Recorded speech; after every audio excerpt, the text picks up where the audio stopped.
Hello नमस्कार मु हूँ ज्योति आपण समस्त को स्वागत करुच्ची मो चैनल को आपण को टिके नॉइज आसो जेहेतु मु राति वॉइस दूचे मो पु शोला बेले जब मो पु चेता थो तो मुझे वॉइस दे पारि आठ मोर था 2 tyre cake baby shower theme cake तो बहुत सिंपल डिजाइन थिला मते भी बहुत डिजाइन टा भल लगिला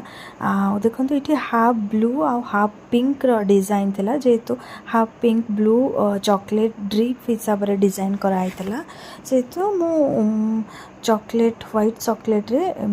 टिके अल्प व्हिपिंग क्रीम मिसेकी मेल्ट कर देथिली आ पिंक कलर ऐड करके ताको ड्रिप बनै देथिली सेम वे रे मु ब्लू कलरिंग करथिली आ देखंतु एठी मु स्पून रे ही drip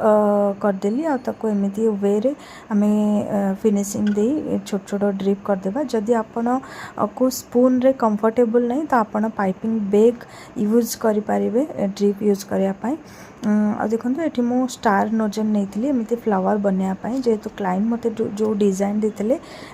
same M type design थिला टिके अलग जेहेतु से 1M नोजल से यूज होता मोर 1M नोजलटा मोर कौटी हजि जाइला मु पाऊ नथली खोजिकी तो मु स्टार नोजल यूज कर देथिली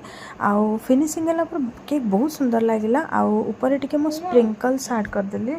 स्प्रिंकल्स ऐड करला पर white sprinkles and pink sprinkles add कर देली जेहेतु क्लाइंट मत रिक्वेस्ट करते कंग्राचुलेसन टैग देवाई तो मुझे कंग्राचुलेसन टैग लगेदेली आ देखो केक ना बहुत सुंदर देखा वीडियो तो ये जना पड़न जेहेतु लाइटिंग प्रॉब्लम मत आ क्लाइंट को तो डिजाइन बहुत भल लगिला जदि आपण को भी भल लगी मत कमेंट द्वारा जनइबे आ मो चैनल को सब्सक्राइब करेंगे आ वीडियो जब भल लगिला लाइक करदे रोची जय जगन्नाथ नमस्कार।